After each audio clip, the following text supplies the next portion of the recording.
Hər kəsə salam dostlar, Aytmas kanalına hepiniz xoş gəlmisiniz. Bugünkü mövzumuz hansı ki başlıqda gördüyünüz kimi süni intellekt və ya AI proqramlaşdırma sahəsinin sonunu gətirəcək bir mövzudur. Son dövrlərdə proqramlaşdırma ilə maraqlanan demək olar ki, hər kəsin ağlında yeganə bir sual var. Hansı ki süni intellekt bu qədər sürətli inkişaf edir. Bəs proqramçı peşəsi sıradan çıxmayacaq ki, məsələn ChatGPT kod yaz. AI bir neçə saniyədə funksiyalar yaradır. Hətta bəzən hazır layihələr qurur. Bu sualların yaranması tamamilə təbiidir və bunu da açıq deyim ki, bu narahatlıq əsassız deyil. Amma problemin kökü ondadır ki, bu mövzuya insanlar qorxu ilə və yaxud da ki, həddindən artıq optimist yanaşır. Amma mən bu videoda AI proqramçılığın sonunu gətirəcək deyəcəm, nə də ki, heç nə dəyişmir deyəcəm.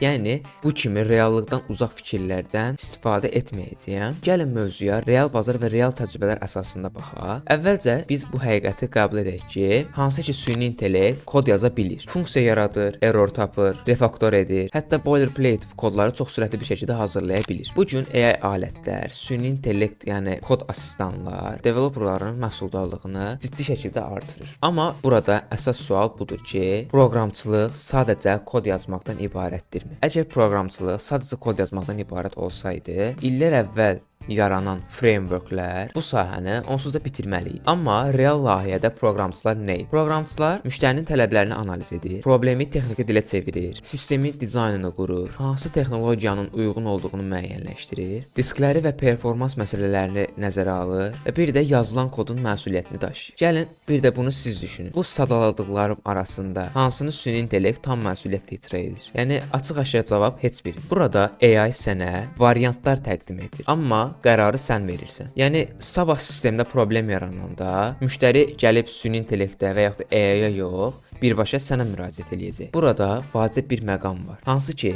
süni intellekt düşünmür. O mövcud məlumatlar arasında sənə ən uyğun ehtimalı təqdim edir. Yəni AI konteksti daxil edilən və yaxud verilən input qədər anlayır. Yəni qısaca biznes məntiqini, istifadəçi davranışını, real riskləri tam şəkildə dərk etmir. Ona görə də real layihələrdə tez-tez belə hallar olur. Məsələn, kod texniki baxımdan düzgündür, amma biznes tələblərinə uyğun deyil. İndi isə hamını maraqlandıran o hissəyə keçək. Bu suala belə cavab verə bilərəm ki, bəli, süni intellekt bəzi proqramçıları bazardan çıxara biləcək. Xüsusilə yalnız copy-paste edənləri, yazdığı kodun nə işlədiyini bilməyənlər, yalnız bir framework səviyyəsində qalanları, problemi yox, sadəcə sintaksi öyrənənləri, yəni bu kateqoriyaya aid olan proqramçıların AI tərəfindən bazardan çıxarılması mümkündür. Çünki mən hər videoda dediyim kimi, istər IT sahəsi olsun, istər proqramçılıq olsun, yəni baxanda proqramçılıq IT sahəsinin bir qoludur. Yəni bunlar daim inkişaf edən sahələr. Yəni sən bir müddət inkişafdan geri qalsan, belə düşünək də, necə ki riyaziyyat mövzuları bir-biri ilə əlaqəli mövzulardır. Yəni birini öyrənmədin, digərini öyrənəndə istəsmə çətinlik yaşayırsan. Yəni IT sahəsi belədir. Bu getdikcə daim inkişaf edən bir sahədir də. Sən bir müddət inkişafdan geri qalırsan. Amma IT sahəsi getdikcə inkişaf etdiyində sən artıq yeni nəsil texnologiyalardan xəbərdar olmursan. Yəni yeni texnologiyadan xəbərsiz olursan. Bu da sənin müasir işinlə hazırki biliyin arasında tərs mütənasiblik yaradır. Bu da sənin istəmsizcə bazardan çıxmağına gətirib çıxarır. Bayaq sadaladığım kateqoriyalardan da belə bir qənaətə gələ bilərik ki, süni intellekt proqramçıları yox etmir. Sadəcə zəif proqramçıları bazardan çıxarır. Və yaxud da bunu belə sadələşdirə bilərik ki, zəif proqramçı modellərini ortadan qaldırır. Yəni AI-ın proqramçıları və yaxud zəif proqramçı aradan qaldırılması məsələsi yeni bir məsələ deyil. Belə deyək, bir vaxtlar hazır CMS-lər var idi. CMS də hansı ki, hal-hazırda WordPress var, Wix platforması var.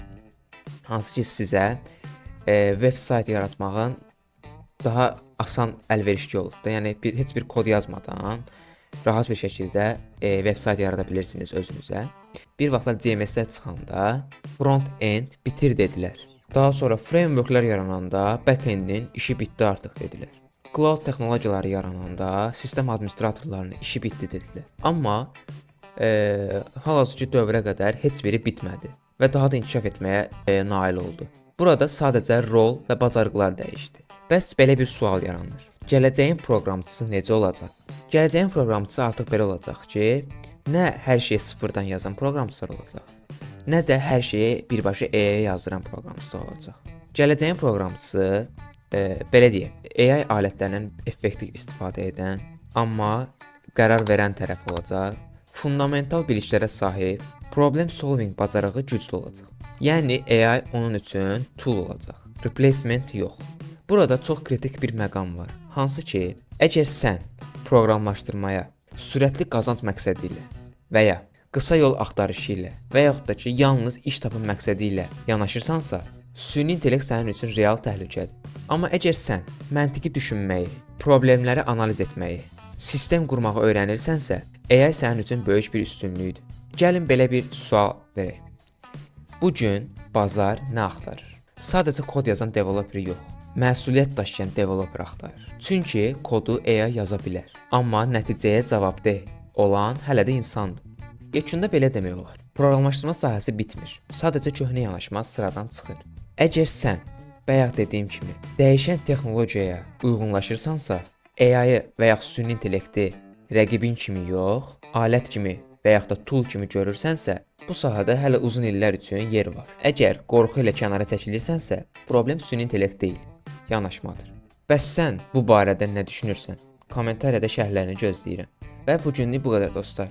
Ümid edirəm ki, sizə yararlı məlumatlar verə bilmişəmdir. Əməyə qarşılıq olaraq kanala abunə olub videoya like atmağı unutmayın ki, daha çox belə faydalı və texnoloji videolar daha tez-tez gəlsin. Bu günlük bu qədər dostlar. Özünüzə yaxşı baxın, sağ olun, salamat qalın. Gələn videoları da.